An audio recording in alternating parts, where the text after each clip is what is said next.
नेपालले 22 वर्षे क्रिकेट इतिहासमा सबैभन्दा ठूलो सफलता हात पारेको छ। जिम्बाब्वेमा जारी विश्वकप छनौट प्रतिस्पर्धामा नेपालले पपुवा न्युगिनीलाई तथा नेदरल्यान्ड्सले हङकङलाई पराजित गरेपछि नेपालले पहिलो पटक अन्तर्राष्ट्रिय एक दिवसीय मान्यता प्राप्त गरेको हो।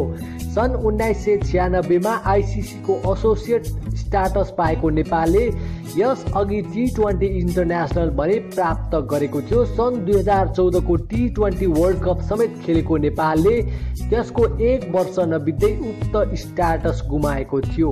जिम्बाब्वेमा भइरहेको छनौटमा सहभागी 6 मध्ये 4 टिमलाई सन् 2022 सम्मका लागि एक दिवसीय मान्यता दिने आइसिसीले यस अघि नै निर्णय गरिसकेको छ।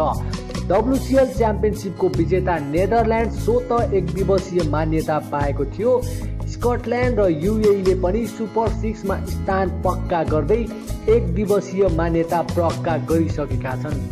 नेपालले पपुवा न्युगिनीलाई पराजित गर्दै 7औं स्थानको प्लेअफमा स्थान पक्का गरेर एक दिवसीय मान्यता प्राप्त गरेको हो। आइसिसीको 12 फुल मेम्बर 13औं ओडिआई टिम नेदरल्यान्डसँगै स्कटल्यान्ड, युएई र नेपाल आइसिसीको ओडिआई स्टाटस राष्ट्रका रूपमा रहनेछन्। 12 फुल मेम्बर र बाँकी रहेका 4 राष्ट्रले आगामी 4 वर्षको लागि अब वन डे स्टाटसको मान्यता प्राप्त गर्नेछन्।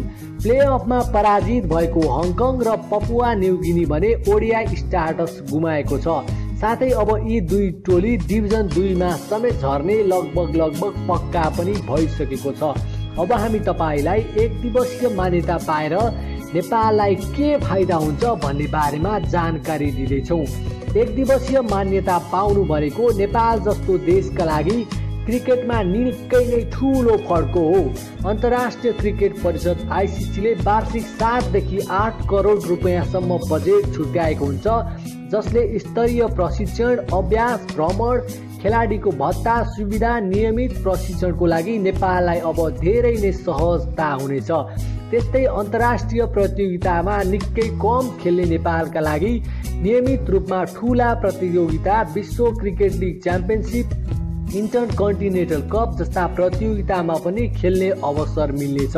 साथै टेस्ट राष्ट्र सम्मिलित एसिया कप जस्तो ठूलो प्रतियोगितामा समेत नेपालको सहभागिता अब सहज हुन सक्छ। त्यस्तै नेपालले आइसिसीको एक दिवसीय वरीयतामा पनि अब स्थान बनाउनेछ।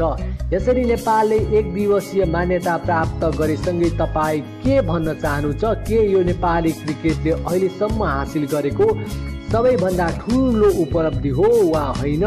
कृपया तपाईको विचार कमेन्ट बक्समा कमेन्ट गरिदिनुहोला।